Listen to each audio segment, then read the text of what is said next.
চিড়ে দিয়ে ব্রেকফাস্টের আইটেম অনেকেই খেয়েছেন, বাট চিড়ের পোলাও কতজন খেয়েছেন? ঝাল আর মিষ্টির কম্বিনেশনে এই পোলাও খেতে কিন্তু অসাধারণ। আমি ইপসিতা দ্য হানি কিচেনে আজ বানাবো জাস্ট 5 মিনিটে চিড়ের পোলাও। কড়াইতে অল্প রিফাইন অয়েল আর ঘি নিয়ে নেবেন। প্রথমেই দিয়ে দিলাম কিছু এলাচ। এলাচগুলো একটু ফাটিয়ে নিয়ে নোড়া দিয়ে একটু থেতো করে নিয়েছি। সাথে দিলাম দারচিনিগুলো ছোট করে একটু ভেঙে নিয়েছি। আর দিলাম তেজপাতা। 1/2 ইঞ্চি মতন আদা যতটা পারবেন ফাইন করে কুচি করে নেবেন। এটা একটুখানি কিন্তু বেশি করে কুচি করে নিলেই ভালো হয়, থেতো ইউজ করবেন না আপনারা। সাথে দিয়ে দিলাম কিছু লঙ্কা কুচি। লঙ্কার পরিমাণটা আপনারা আপনাদের হিসাবে বাড়াতে বা কমাতে পারেন, কিন্তু লঙ্কা কুচির পরিমাণটা একটু বাড়িয়ে রাখলে এই রান্নাটাতে বেশ ভালোই লাগে। এরপরে একটু ভালো করে নেড়ে চেড়ে নেবেন। এরপরে দেবেন আপনারা আপনাদের পছন্দ অনুযায়ী বাড়াতে বা কমাতে পারেন কাজুগুলোকে আমি এখানে একটু ভেঙে নিয়েছি। একটু ভাজতে হবে যতক্ষণ না কাজুতে হালকা ব্রাউন কালার আসে।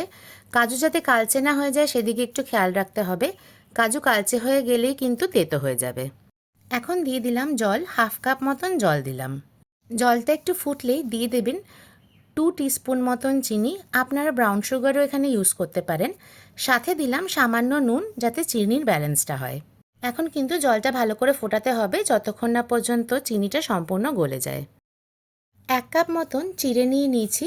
একটু মোটা চিড়ে হলে চিড়ের পোলাও খেতে বেশ ভালো লাগে, আর মোটা চিড়ে হলে ধোয়ার সময় চিড়ে গলেও যাবে না। এখন একটা বড় বাটিতে বেশ খানিকটা জল নিয়ে নিয়েছি। চিড়েটা কিন্তু জলে একদমই ঢেলে দেবেন না, এরকম ছাঁকনিতে কি করে বসিয়ে হালকা হাতে ধুয়ে নেবেন।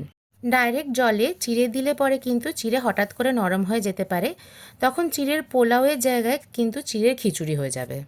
কড়াইতে জলটা একদম শুকিয়ে নেবেন না, সামান্য জল থাকাকালীনই চিড়ে এরকমভাবে ছড়িয়ে ছড়িয়ে দেবেন। এখন মিডিয়াম ফ্লেমে ভাজবেন। জলে আগে থেকেই কিছু কিশমিশ ভিজিয়ে রেখেছিলাম, সেগুলো দিয়ে দিলাম। এখন প্রায় 1 মিনিট মতন ভাজতে হবে। যদি ভাজার সময় মনে হয় যে বেশি শুকনো শুকনো লাগছে, তাহলে সামান্য জলের ছিটে দিয়ে দিতে পারেন। এখানে যদি মনে হয় তাহলে কিন্তু জলের ছিটেই দেবেন, ফট করে আপনারা জল বেশি করে দিয়ে দেবেন না।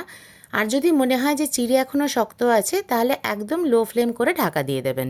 চিড়ে যাতে একদম শক্তও না থাকে, আবার যাতে একদম গলেও না যায়, সেদিকে একটু খেয়াল রাখতে হবে। আমার চিড়ের পোলাও একদম রেডি হয়ে গেছে। রান্নাটা কেমন লাগলো অবশ্যই জানাবেন, আর ভালো লাগলে একটা লাইক, কমেন্ট আর সাবস্ক্রাইব কিন্তু খুব আশা করলাম।